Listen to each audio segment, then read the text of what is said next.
Hey everyone, welcome back to physics. This will be lecture 3 of the course, and in this section we're going to continue with our description of motion along a straight line by taking a look at the concept of average and instantaneous acceleration. So let's go ahead and jump into it. We'll call this section 1.3, average and instantaneous acceleration. So average and instantaneous acceleration can be understood and derived in much the same way as average and instantaneous velocity, previous section. But whereas velocity had its footing in position, acceleration has its footing in velocity, right? And so we'll kind of go through the same argument here, and I think repetition's okay when you're learning. So let's generate a chart here of velocity relative to time. So not position relative to time, but velocity. And let's again start with the idea of constant acceleration. So constant acceleration is going to look like this on a velocity versus time chart. So you got your fixed delta t's here, maybe 2 seconds we'll say, or 5 seconds, whatever it happens to be, but they're all the same. And in each of these cases, the change in velocity will be fixed as well, right? So this would be your change in velocity over this interval. This would be your change in velocity over this interval, and so on, right? And we can see that these are all the same, right? Of course, bad drawing, but all of these intervals, these changes in velocities are the same for a fixed interval of time. So if acceleration is constant,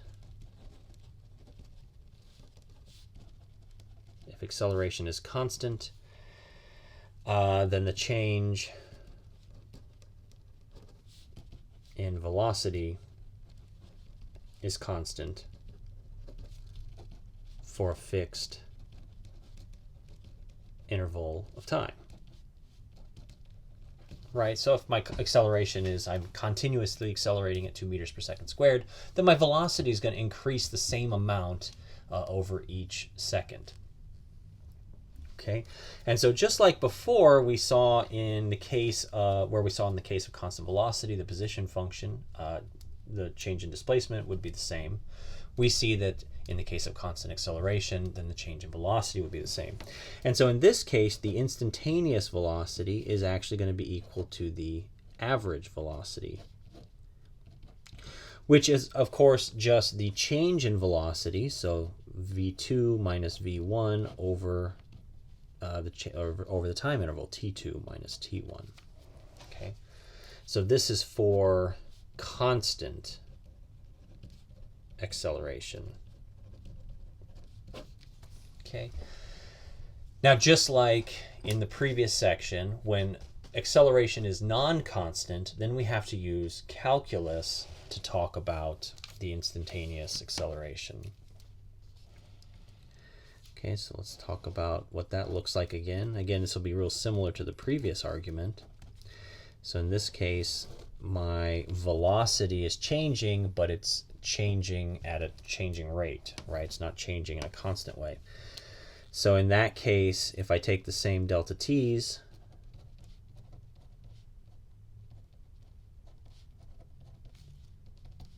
right, my corresponding delta v's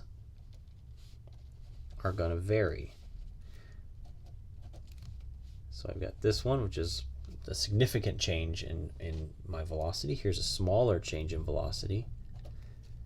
Here's an even smaller change in velocity, and then at the very bottom you've got a very tiny change in velocity. Right, so notice these changes in velocity are increasing over fixed intervals of time, meaning that in general, the velocity is increasing at an increasing rate. So in this case, and in general, if acceleration is non-constant, then delta v changes relative to a fixed interval of time, delta t. Okay, and so we have to think about this from the standpoint of calculus again, and really just like with non-constant velocity, non-constant acceleration, you can, if you shrink down the interval of time to something that's arbitrarily small, then really this problem reduces to the same scenario as constant acceleration, right? So if I start with, you know, a VT function that looks like this, where the points are far apart, and I continuously zoom in on that, so if I tighten up to just a smaller region like this, right, we know that it's going to look more straight over that interval.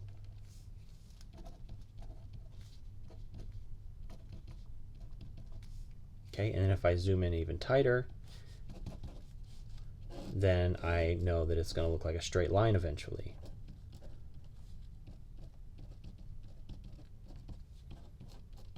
Okay, so just like before.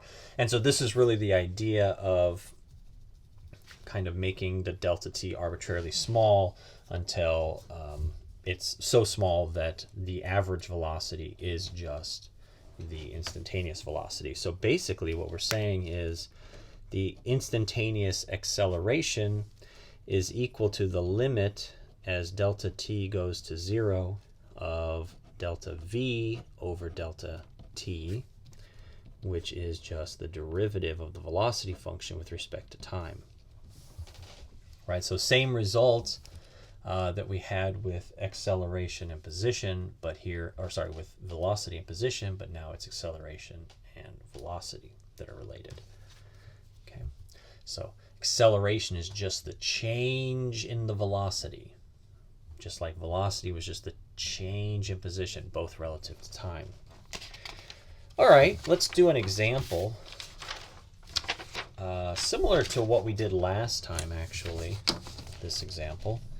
So I'll write the problem out. It's just good to go through these things once, just to help us get some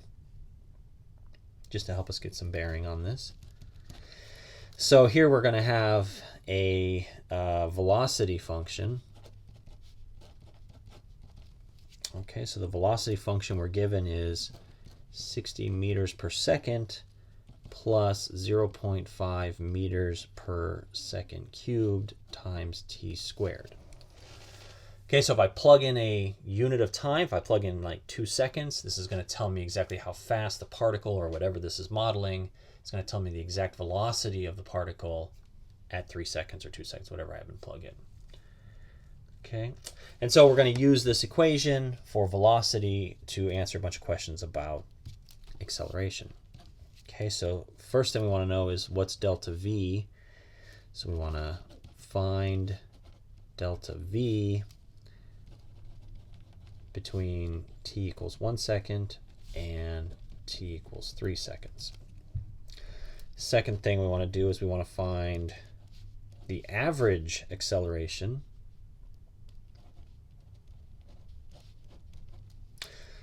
over that same interval.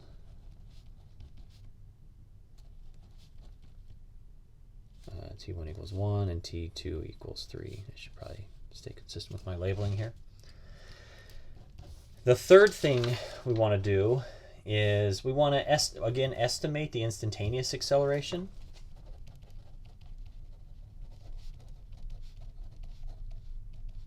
At 1 second. And we're going to use a narrow interval again.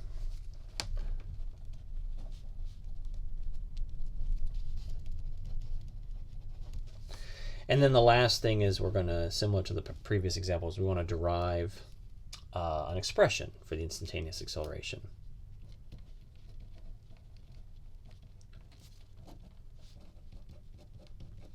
Okay, so very similar to the last problem, just now we're talking about an acceleration. Okay, so really kind of swap all of the displacement questions and make them velocity questions, and swap all the acceleration question or the velocity questions and make them acceleration. Same as the last problem. But it's useful to go through this because these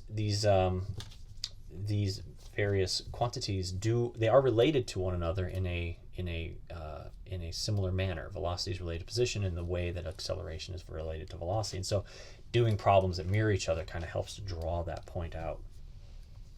So let's take a look here. How about part A? Well, what do we have to do for part A? Well, we really need to know the velocity at those two positions, or those two times, right? So the velocity at 1 second is equal to 60 meters per second plus 0.5 meters per second cubed times 1 second squared. And so this is just 60 plus 0.5, right? And so you get 60.5 meters per second for that one. What's the velocity at 3 seconds? 60 meters per second plus 0.5 meters per second cubed times 3 seconds squared. All right, and you may have to take a second to calculate this, but 3 squared is 9 times 0.5 gives you 4.5. And so you get 64.5 meters per second there. And so then your delta on your velocity, your delta is just going to be the 3 second velocity and the 1 second velocity. What's the difference? So Vx at 3 seconds minus Vx at 1 second. So it's 64.5 meters per second minus 60.5 meters per second. So it's 4 meters per second, right? So your change of velocity was 4 meters per second over this 2 second interval. Okay, that's part A. What about part B? B wants to know the average velocity between this on this interval. So the average acceleration. So A average, right? And so that's going to be your ending velocity minus your starting velocity divided by your ending time minus your starting time. So your ending velocity was 64.5 meters per second. And your starting velocity was 60.5 meters per second. And this all happened between 3 seconds and 1 second. So 3 seconds minus 1 second. And so you get 4 meters per second over 2 seconds. And so your average acceleration then would have been 4 divided by 2, which is 2 meters per second squared. Okay. All right, so you got your average acceleration there. Now let's estimate the instantaneous acceleration at t equals 1 second. That's part C. The way we're going to do it is we're going to consider an interval, a narrow interval around t equals 1 second. So we're going to go 0.95 seconds up to 1.05 seconds. You can make it as narrow as you like. It's just, this is an estimate, so it doesn't matter too much. So I've pre-calculated these. Let me just tell you what they are. You can, of course, pause and calculate these for yourself. But the instantaneous velocity at 0.95 seconds is 60.4513 meters per second. And the instantaneous velocity at 1.05 seconds is 60.5513 meters per second. Right, so pretty similar. It's accelerated slightly, but not very much. Okay, and so then your instantaneous velocity is approximately, your instantaneous acceleration, sorry about that, is approximately your average acceleration, which in this case is going to be 60.5513 meters per second minus 60.4513 meters per second. And what was the interval of time? Well, it was 1.05 seconds minus 0.95 seconds. Okay, and what do you get? Well, this is a 0.1 meter per second change over 0.1 seconds, 1/10 of a second. And so what you end up with is 1 meter per second squared. That's your approximate acceleration at t equals 1. Okay, that's approximate. We can figure out the precise acceleration using the derivative of the velocity function that's given. So that's part D. So the instantaneous acceleration will be equal to the derivative of the velocity function. Right, so it's ddt of 60 meters per second plus 0.5 meters per second cubed times t squared. And this is almost exactly the same as the derivative that we looked at last time. And so we know that this is 0.5 meters per second cubed times 2t, which is to say that this is 1 meter per second cubed times t. Okay, so the instantaneous acceleration at any time t can be calculated using the equation 1, or using the expression 1 meter per second cubed times whatever the time is in seconds. Okay, so, and of course, obviously, if we plug in t equals 1 here, we see that the t equals 1 second, we would see that the acceleration at t equals 1 second is indeed 1 meter per second, just like we estimated. Now, that won't always be the case. I mean, in this idealized example, it is the case. But in general, you'll want to actually use the derivative for answering questions about instantaneous acceleration. And, using just a small interval won't always give you the precise correct answer. Okay, very good. So we've talked about instantaneous velocity and instantaneous acceleration. We see how all of these things are related. So let's kind of try to bring it all together with another example. I'm going to draw a picture here of velocity relative to time. So this is the velocity function that I'm drawing. So let's say the velocity function kind of comes up like this. It hits a high point, and then it comes back down.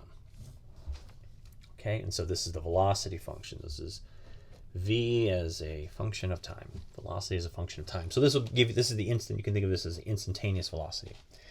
And we're going to mark off a couple of points on here of interest, and we're going to talk about what this plot is telling us at these points. So we'll call this A, B, C, D, and E. Okay, so so this is an instantaneous velocity chart plot relative to time. Okay, so what's going on at these points? So let's start with point A. So what's happening? So remember, this tells you the velocity at any given time. So at point A, the velocity is negative. Right? So velocity is negative. And what can we say about acceleration at point A? Well, remember, acceleration is the derivative of velocity, right? And so we know that the derivative is the value of the derivative at any point on its parent function is the slope at that point. And so the slope here is positive. And so that means that acceleration is positive, right? So velocity is negative just because it's below the t-axis here on the velocity plot. And acceleration is positive because it has a positive slope, and it's the derivative of velocity. So if velocity is negative and acceleration is positive, what could we say is happening? If this plot represents the velocity of a point, what can we say is happening? Well, we would say that the particle is moving because it has a velocity of non-zero, and it's moving in the negative x direction. So I'll call it a car. The car is moving in the negative x direction. How do I know that? Well, I know that because the velocity is negative. So if the velocity is negative, then, given the sort of common way to coordinatize this, I would be using the positive x-axis. So if negative velocity means I'm heading in the negative direction, right? So the car is moving in the negative x direction. Is it slowing down, speeding up, or is it moving constant velocity? Well, given what the acceleration is doing, we can see that it's not constant, right? What's happening is the velocity is negative and the acceleration is positive. So the acceleration is in the opposite direction of the velocity. So the car is moving in the negative x direction, but it's slowing down.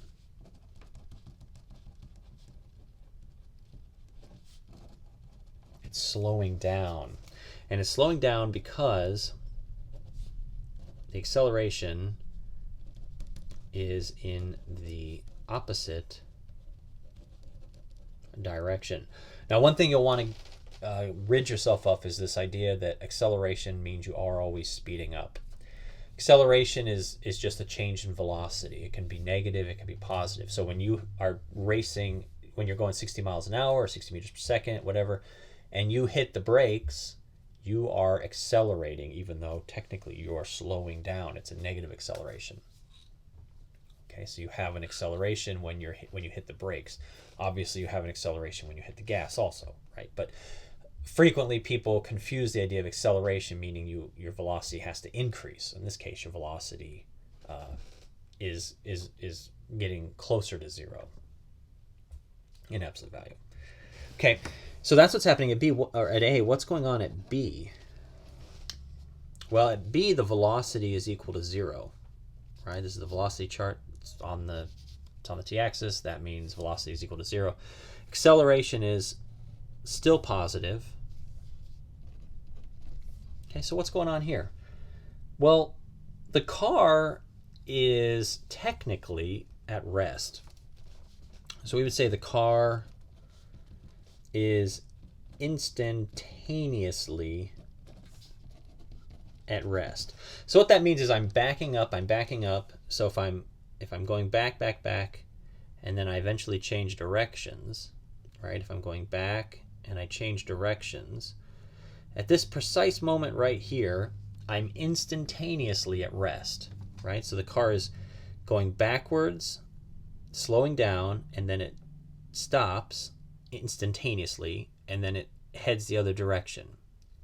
How do we know it turns around? Well, because here the velocity is negative, and then the velocity is positive. So the velocity flips from negative to positive, meaning the car has changed directions. So the car is instantaneously at rest and is about to begin moving in the positive x direction. That's what's happening at B. All right. Now what's going on up here at C? So what's happening at C? What's the velocity doing? Well, velocity is positive. Right, so the car is moving in the positive x direction. What about the acceleration? What's the slope up here? The slope of the tangent line there, i.e. the derivative. The derivative is zero, right? This is a relative maximum, maybe an absolute maximum in the case of this plot. So you've got a maximum here. You've got a critical point. Your derivative is equal to zero, so that means your acceleration is zero. Okay, so what does this mean? The car is moving in the positive x direction.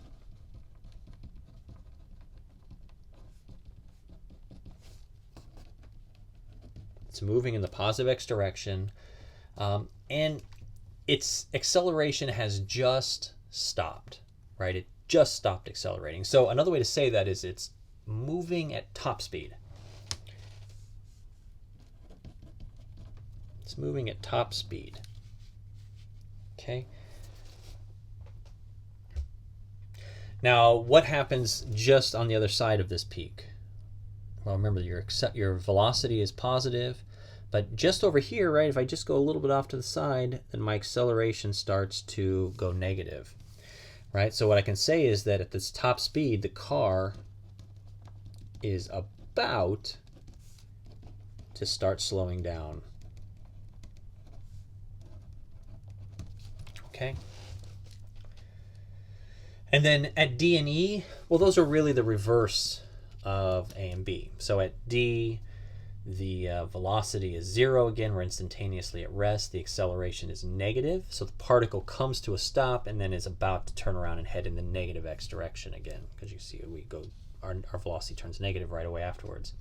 And then down here at E, our velocity is, again, negative, meaning we're moving in the negative x direction, and the particle is accelerating in the same direction. So it's speeding up. It's going backwards at an increasing rate.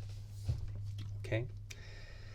All right, very good. So these kinds of plots are really, really helpful. Go whip up some kind of velocity against time plot of your own. Make it as crazy as you like, and try to think about what's going on, what the plot is telling you at key moments. Right? Try to figure out what the plot is telling you about the vehicle's motion at key moments. Okay, so to summarize, just quickly to summarize, we're about to jump into the next section. We'll jump into some expression derivations, but we want us to summarize. We know that velocity, instantaneous velocity, is equal to the derivative of the position function, and acceleration, instantaneous acceleration, is equal to the derivative of the velocity function. Okay, so these are the two kind of big things that we've talked to up until now. We've done a few examples as well, and so we're gonna run with these examples, and we're gonna derive some new formulas in the next section. All right, take care till then.